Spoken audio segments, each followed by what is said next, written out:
In this segment, I'm going to admit to you that Racket actually has mutation. In fact, it has assignment statements because we need them for some of the idioms we will be studying later in this section. But in this segment, I'm going to show you how they work and some of the problems they cause, because if you use mutation in places you should not, bad things happen to your software.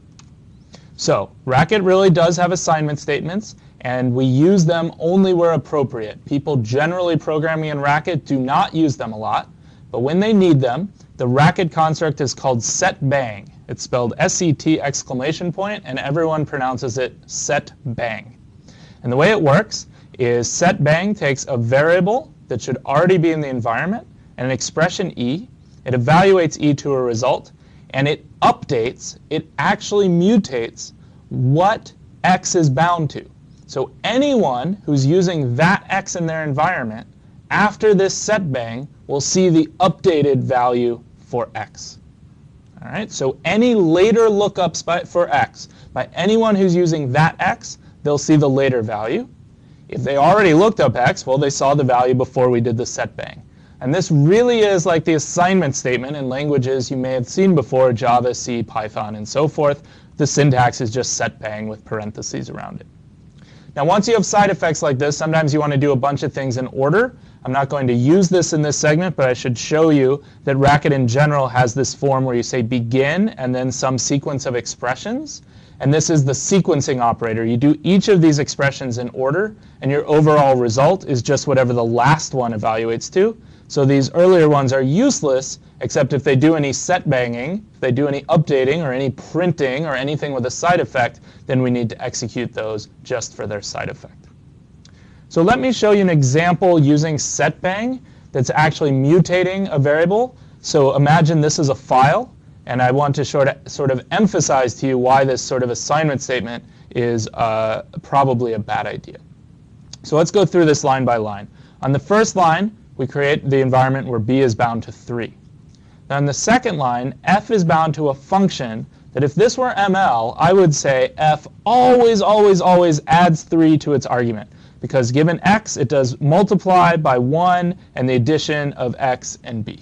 All right? So I made this big point that in ML, thanks to closures, this function will always add 3 to its argument. Now, what I have to say is, in fact, we still have closures. And this function will always, when it looks up b, get this b. We still have lexical scope. But when it looks up b, it will get whatever the current contents of b are. Because with setbang, we have to start talking about current contents. If you don't use setbang, you can forget that. The initial contents are the contents for all time. OK, line 3. When we look up b for this expression, b is 3. So we get 7. So in the environment, C is 7. Period. I have it here in the comment. C is 7. At this point, we set bang B to 5. So henceforth, B in this environment is 5.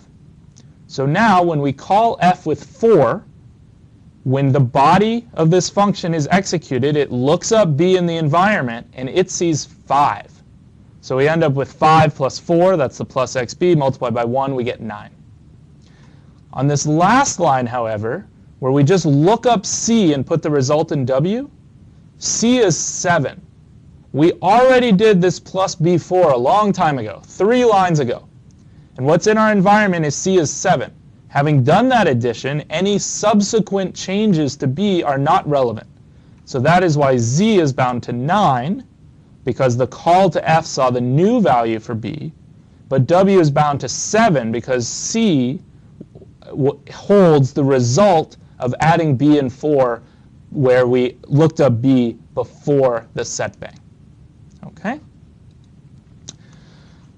So when you can setbang, when you can assign to top-level bindings, a lot of things can start going really wrong. So suppose that we thought that function f really was supposed to always add 3 to its argument. How could we fix that? Well, no one programs this way in Racket. Do not do this on your homework, but I want to make a point about how if you had to deal with the potential of setbang correctly, you would have to do a lot of extra copying of bindings. So a general principle in software development is if you're worried something might change, make a copy of it before it can change. And we can do that with our example function f.